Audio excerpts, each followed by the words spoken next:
Bhagavate Vasudevaya. Om Namo Bhagavate Vasudevaya. Om Namo Bhagavate Vasudevaya.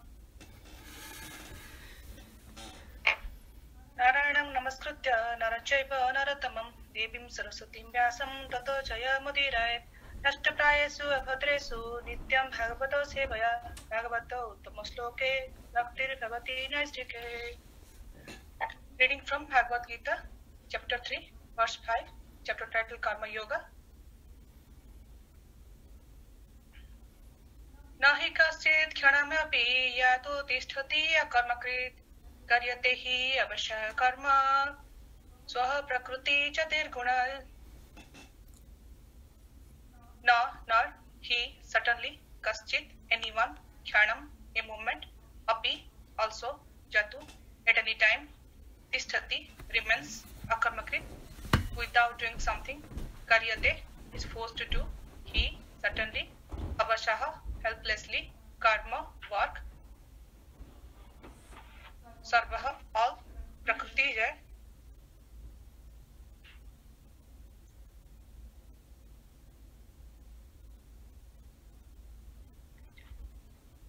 One of the modes of the material nature, gunaha,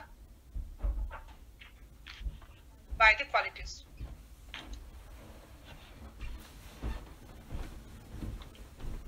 Translation by Srila Prabhupada. Everyone is supposed to act helplessly according to the qualities he has acquired from the modes of material nature. Therefore, no one can refrain from doing something, not even for a moment. Purport by Srila Prabhupada. This is a long purport, but I will try to read. It is not a question of embodied life, but it is the nature of the soul to be always active. Without the presence of the spirit soul, the material body cannot move.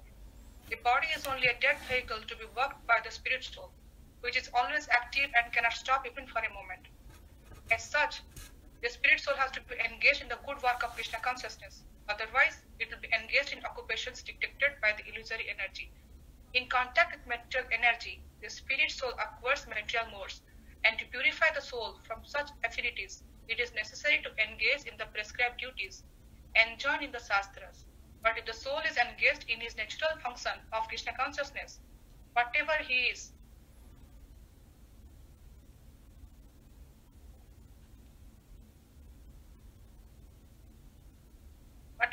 attend to Srimad Bhagavatam affirms that. Purport by Srila Prabhupada. Okay, it's continued. Okay. It's a verse here from Srimad Bhagavatam. Takta sudharma charam bhajam hare bhajanam apakto atha pratet tato yadi yatra ko abhadram abhut amushyakim kovarta apo bhajatam swadharmatah. If someone takes to Krishna consciousness, even though he may not follow the prescribed duties in the Shastras or execute the devotional service properly, and even though he may fall down from the standard, there is no loss or evil for him. But if he carries out the injunctions or purifications in the Shastras, what does it avail him if he is not Krishna conscious? So the purificatory process is necessary for reaching this point of Krishna consciousness. Therefore, sannyas or any purificatory process is to help reach the ultimate goal to become Krishna conscious, without which everything is considered a failure.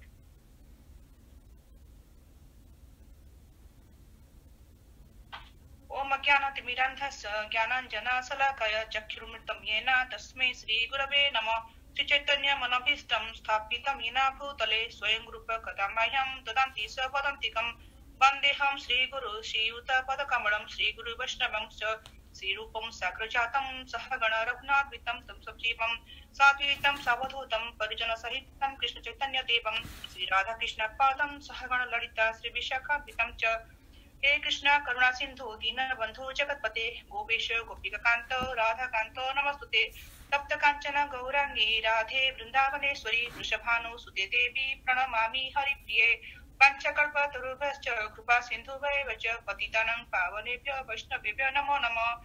Jai Shri Krishna Chaitanya Prabhu Nityananda Sri Advaita Gadadhara Sri Vasadi Gaura Bhakta Bhutta Hare Krishna Krishna Krishna Hare Hare Hare Rama Rama Rama Hare Hare. Welcome everyone for this daily Japathan classes for the Bhagavad Gita, and I'm not qualified and my knowledge is pretty limited on this subject matter. So I'm seeking blessings of the senior exalted Vaishnavas for their mercy and their blessings, so that I can do this service nicely, so that I can, utter the right word, the right consciousness for the pleasure of Guru Gauranga and all the assembled devotees. So here, I think few days before only we completed the chapter 2, and now we have started the chapter 3, which is known as the Karma Yoga. So I think previously we have discussed already Arjuna's doubt, and then how Krishna has clarified his doubt about how to perform the actions. Generally, there is a misconception that the spiritual life is always having an inertia kind of thing is always there. The spiritual life is basically a retirement of the activity, and common people think that those who do spiritual practice, that they do not have to do anything, they don't have to do any action, they don't have to do any act. Simply they have to go to Himalayas or any secluded place and do the sadhana and then on their own they will be doing all the practices and the austerities. But here Krishna clearly states inactivity is not an option, even if you want to. So let's dive deep into this verse here, just to see what Krishna is saying. So here Krishna is asking, first of all, in the verse Prabhupada is explaining why we should not try to stop doing our karma, because it is not going to stop us from getting reaction. Even if you don't do any action also, we will get some reactions. Because our mind is active, either in our body also we can do some work, otherwise in our mind also we'll do some work. So always, if we do something, we'll do something and we'll get some action. Even if we don't do anything, also we'll get some reaction. And even if we want to stop, we cannot stop karma, as it is the nature of the living entity or the nature of the soul to be always active. Like your body can be inactive, but we see that our body can be a dead matter, but the soul, it transmigrates from one body to the another body. But that's why the nature of the soul is to be very, very active. Then Krishna asks, how much time you can be inactive? And again Krishna answers over here, not even for a moment. Each and every moment, we are doing some work, either consciously or subconsciously. Even if sleep also, we are dreaming, we are thinking something. So every time we are doing some work. Now, for example, let's take this example of this Bhagavad Gita class. In Bhagavad Gita class, all these, temple has facilitated this class. We all are listening to these classes, and sometimes, we listen very quietly, and we are thinking, yeah, I'm not doing any action, I'm just listening. But while doing this also, sometimes our mind wanders, goes here and there. Some of our Matajis, while working, while, listening, we do some of the course, some of the housework, some of the things, and otherwise, sometimes, during the class, if you are tired, we kind of, we feel drowsy, and we take a nap. It goes on. So basically, in every moment, even if you do doing one action, side by side, there are so many other actions also we are doing. So basically here Krishna is saying that every moment we are doing karma. We cannot be akarmakrit. We are always be karmakrit. Then second thing, then finally after this asking, why we cannot do and how much time we cannot do, then Krishna is saying who is forcing us to do the karma? Basically, there is by the influence of the three modes of material nature, Sattva Guna, Tama Guna and Raja Guna, so we are actually doing this work. These three qualities act as a bond for all the living beings. Basically, the Guna is the rope, and also it is basically quality. Sometimes we see that, we hear that karma bandhan. So basically, this entanglement by the rope, by the gunas. That's what actually it means. We might all of us might have seen how the puppet show. In childhood days we might have seen the puppet shows. The dances happens. Like small puppets dance. When an onlooker sees that, he thinks that the puppets are dancing on their own, but the puppets are not dancing on their own. Basically, the puppets are tied to a rope, and somebody is making them dance from the top. Basically, those puppets were dancing. They're kind of the jivas, and the ropes is kind of the entanglement of the karmas, and the karmas actually holding them to make them dance. So now simulating onto this, this modes of material nature, if we see that when we do any Microsoft painting or anything, any kind of we try to embed an image, there are three primary colors are there. They're kind of yellow, red, and blue. So from this primary color, we get secondary color. From the secondary color, we get the tertiary color. Like the yellow and red you mix, you'll get the orange color. From these three pure colors, we see a 10 billion different shades of color we can create for our for our use. Similarly, there are three gunas are there, as we discussed earlier. Satya guna, Raja guna, Tama guna. Mode of goodness, mode of passion, and mode of ignorance. So basically, each living being has these different some of these Satya guna. Each living being has some Satya guna, some Raja guna, and Tama guna. Even if the animal kingdom, if it is a demigod, whether it is a human body, all of them have different of all these different varieties of gunas are there. From the animals, generally we think that they are in the mode of the Tama guna. But if we see that from the animal also there is a varieties are there. The monkeys we can consider, or the wolves we can consider that they're considered they're in the mode of ignorance. When you go up, the tigers and lions, they're in the mode of passion. Then the cows, and they're in the mode of goodness. Similarly, living being also we are having different gunas are there. Now, these gunas are actually if you take one particular individual, he might have 30% of Tama guna, 40% of Raja guna, and 20% of Sattva guna to make it 100%. Again, no two similar persons can be unique and cannot be think same way. So here is I have noted down the characteristics of the Sattva guna. People are peaceful, satisfied, generous, kind, helpful, and see things in the right perspective. Then the persons are in Raja guna. They are basically passionate. They're kind of dreaming. They're agitated sometimes. They're very, very ambitious. They see something, they want to get it.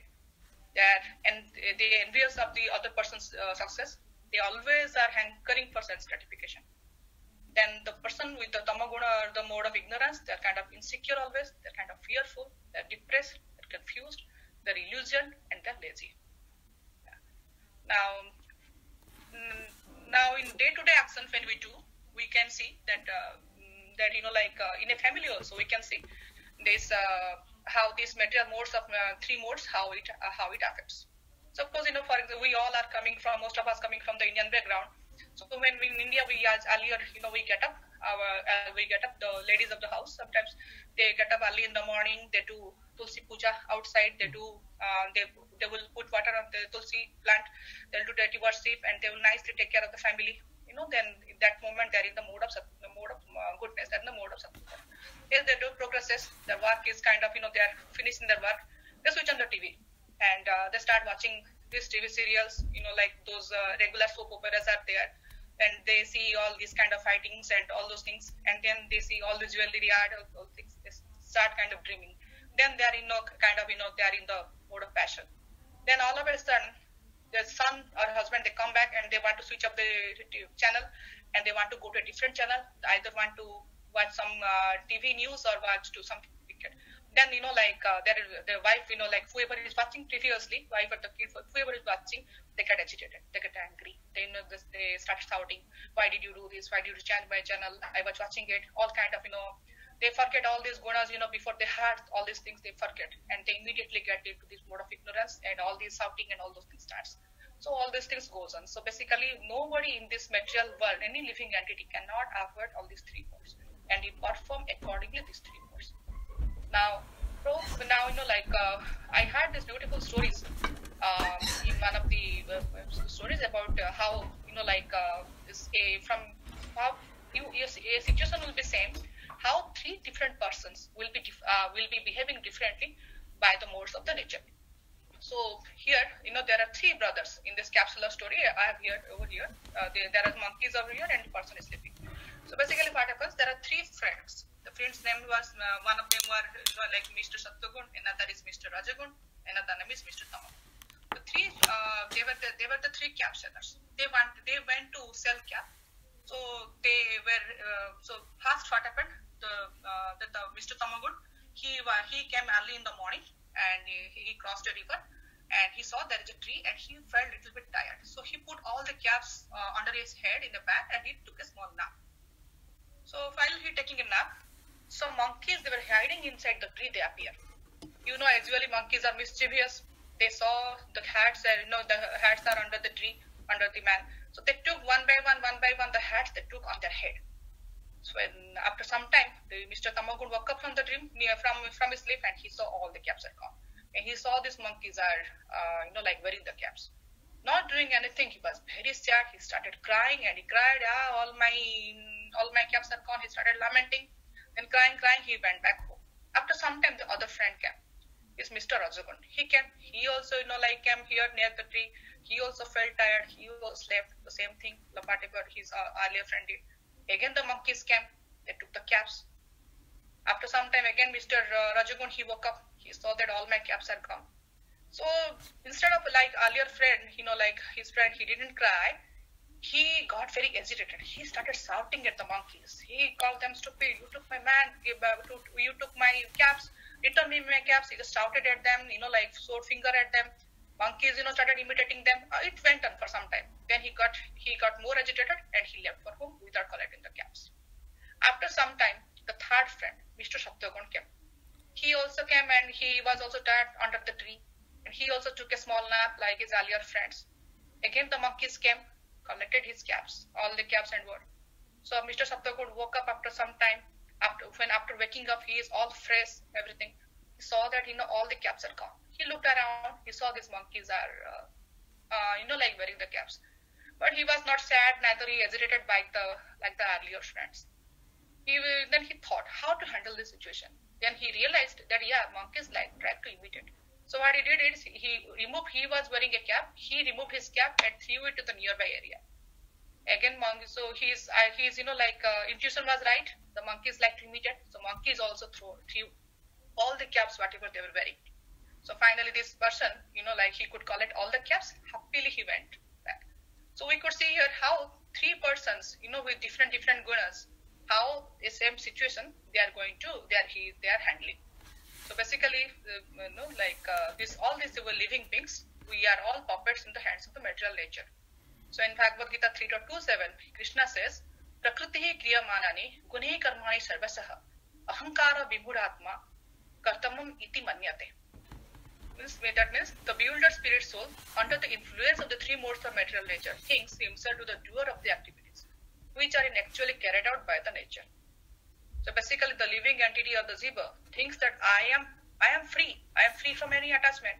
I am the doer. He forgets that Krishna is the doer. He forgets that I am the doer. That's why he comes to this karma cycle. But he forgets that he is not the doer actually. These three gunas are forcing him to act in such a way.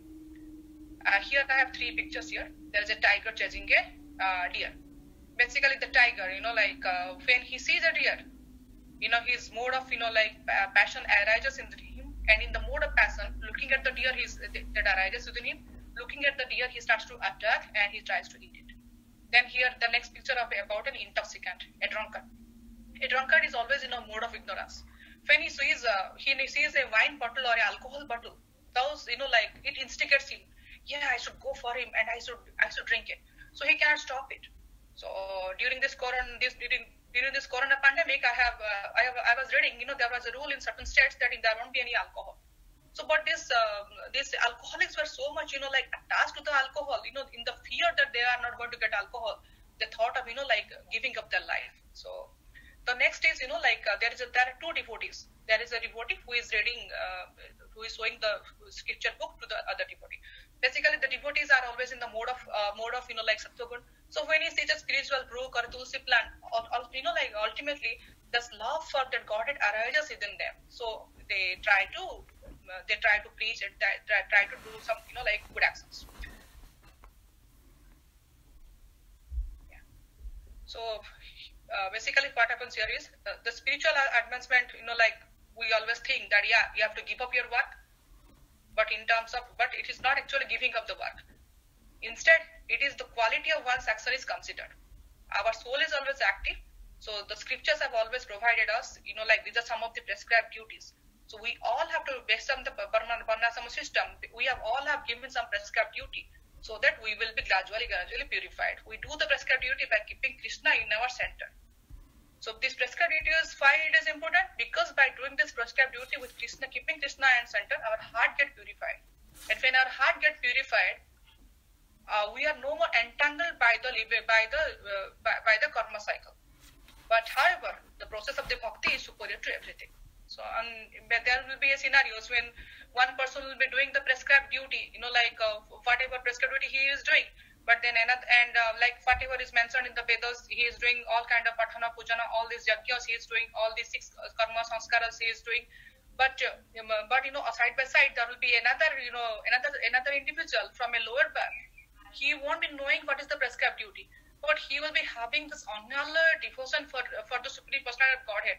We see that in the yogic ladder, the second person is in fact higher than the first person who is doing the prescribed duty. So there is a nice story on this from Jagannath Puri. So basically, what happened in Puri? There is a nearby village. There will be staying a Brahmin and there will be staying a cobbler. They will be staying in the nearby houses. So this Brahman was very, very learned. He learned all the shastras, and he will be every morning. He will be doing all the sort of upachar, all the pujas.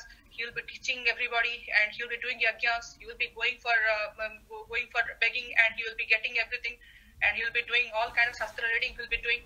And while he will be going out, he will be seeing that the cobbler is doing. And out of a fear, cobbler's shadow is going to put on me, and cobbler is holding all the kind of different kind of skin, all the leathers he is holding. He will be saying, Ram, Ram, Ram, what kind of person he is, and by his shadow, I am going to get, impurified, I have to take shower. So he has to change the direction here, and he will be going in a different way. Even if the shadow will come on the Brahmin, he will be sprinkling Gangajal and he will try to get purified. So, but this cobbler will be, stitching the leather bags and stitching these devotee shoes and all these, cows and those hoods. He will be taking care of. But while doing everything, he will be just reciting Gita Govind. We all know that how Gita Govind is dear to Jagannath Ji. And this Brahman, while doing all his pujas and everything, he will be just looking around what this cobbler is doing. Who is coming to this cobbler's house? Oh my God, he is touching this skin, that leather, and what he is doing. He will be always thinking, and how I am superior to that, to the cobbler, always in his mind. So his mind is, a little bit distracted, and he is doing all the upacharas and everything, whatever is prescribed in the Shastra. Somehow this went on for some time, but somehow by Krishna's arrangement, both the cobbler and the Brahman devotee, they left the body at the same time. Now, the same time when they came, the Yamadutas came to take the Brahman, and the Vishnudutas came to take the cobbler. When the Yamadutas came to the Brahman get furious. He told, why? I think you did something wrong here. And ideally, you should go to the cobbler, and the Vishnudutas would come to take me, because I was always worshipping, and I was doing all my prescribed duties. I was every day doing salagram worship, and I was every day offering all these kind of prescribed duties I'm doing. I was doing yajna. I was doing so many fast sacrifice. I have done 1 kilo of ghee I was putting in the fire, and this cobbler was every day holding leather, and God knows whether he was taking bath or not. Like that he has told. Then the Yamadutas told, no, actually you are wrong. There is not a single moment this cobbler has not thought about Krishna. Even he was so meticulously doing all his stitching work while reciting Gita Govind. In fact, Lord Jagannath used to come and listen to his songs. Listen to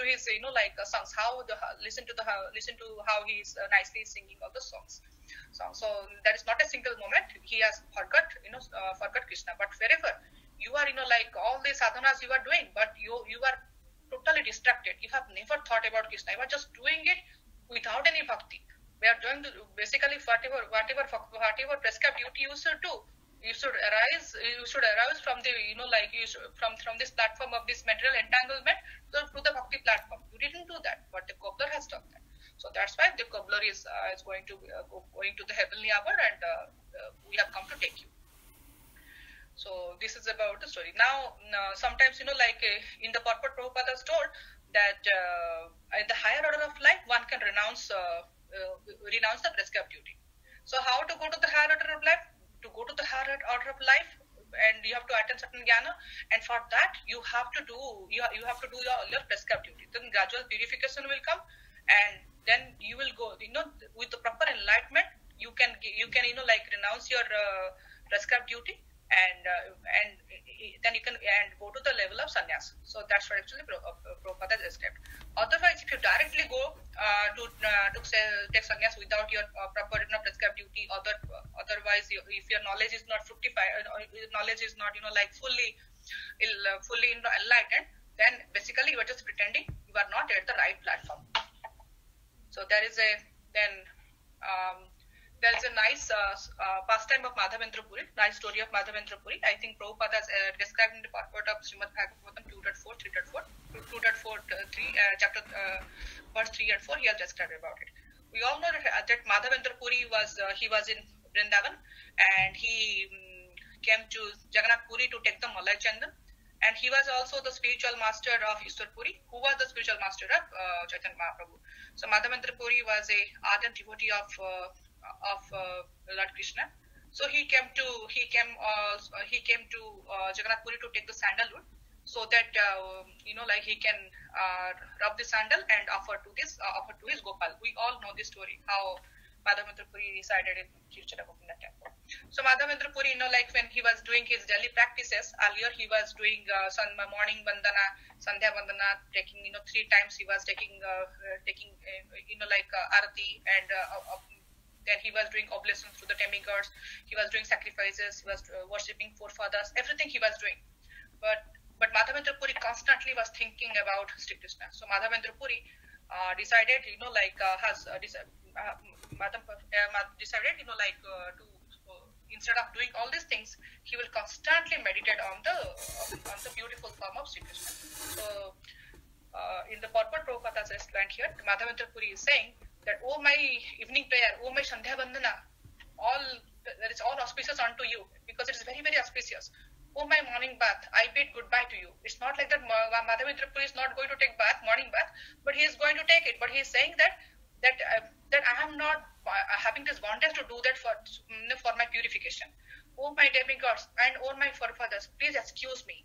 Basically, he is saying that demigods and forefathers, I have due respect towards you, but excuse me, I am unable to perform any more offerings for your pleasure. Why I'm not able to do any more offering for your pleasure? Because I have decided to free myself from all reaction to sins simply by remembering anywhere and everywhere the great descendant of Jadu and the great enemy of Kamsa, who is Lord Krishna. I think that this is sufficient for me. So what is the use of further endeavors? So for Madhavendra Puri, Ahar-nisi, each and every moment, he was thinking of Krishna. There is not a single moment that he was not thinking of Krishna. Sleeping, he was thinking of Krishna.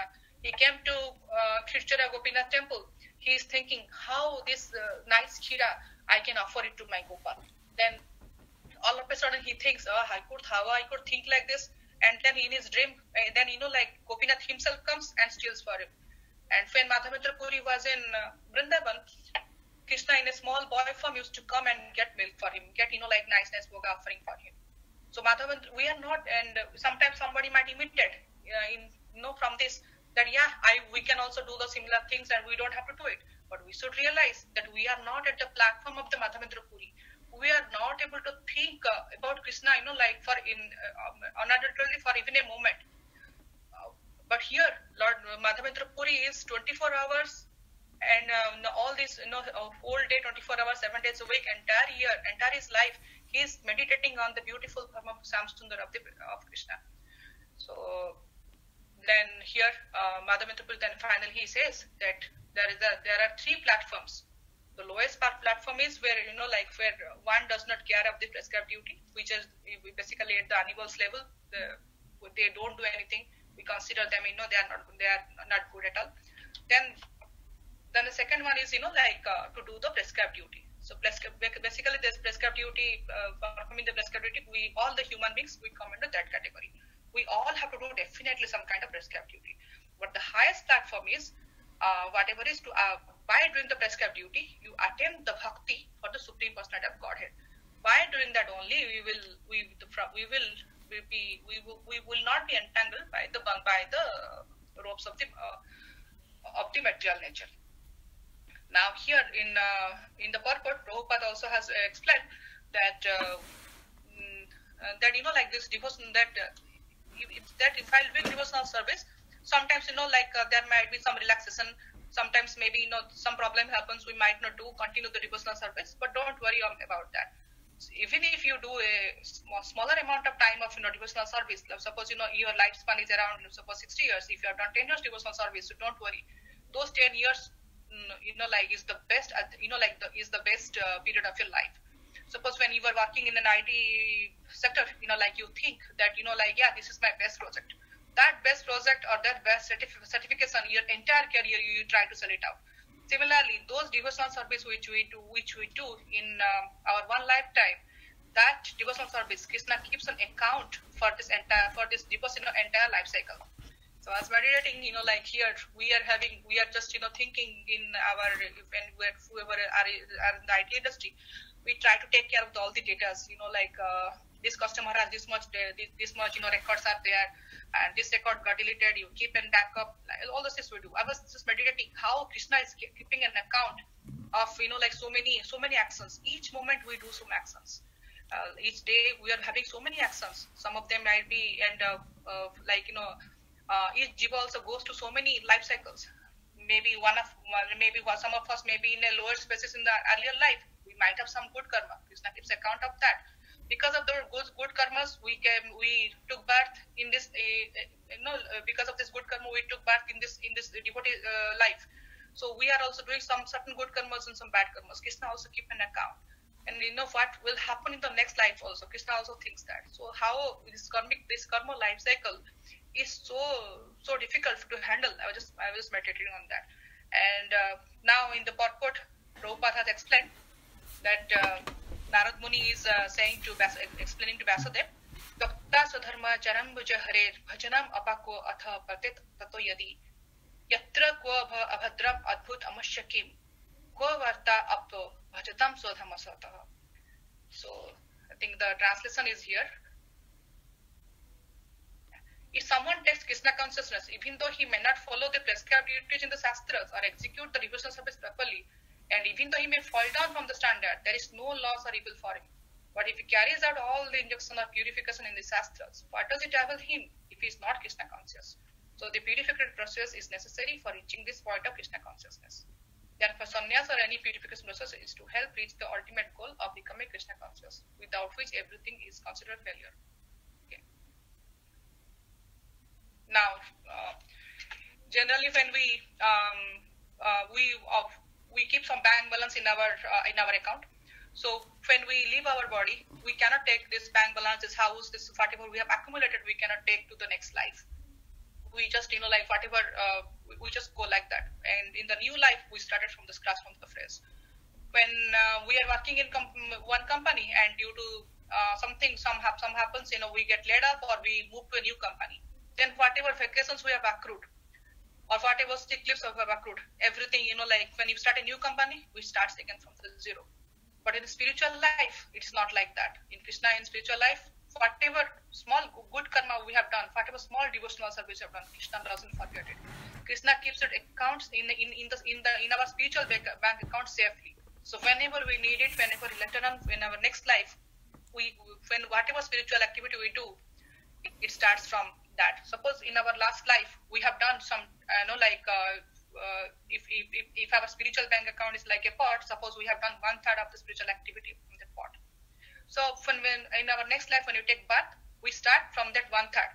But when we consider the material life, if we have accumulated 1/3 of the material wealth, in the next life we'll start from the zero.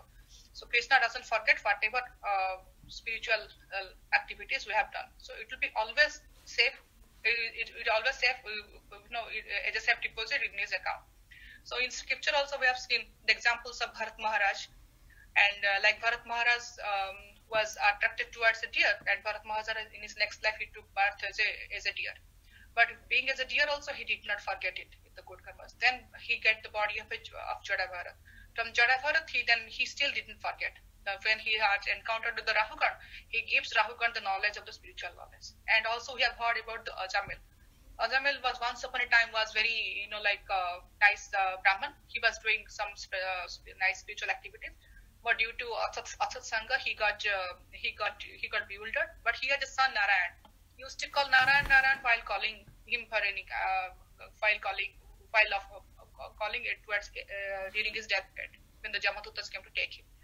Due to this this Narayan he is calling Krishna, the Vishnudutas came to take, Vishnudutas came to arrive to take him. So then Ajamila was witnessing these activities. After that, Ajamila started all his life fresh again. The third example is Gajendra. Gajendra in his previous life, he was King Indradumna. due to some, like inactions, he got cursed and he got an elephant body. But when the elephant body, he was just came to sporting, and he was attracted by the crocodile. While the crocodile was catching the hold of Gajendra, Gajendra started praying.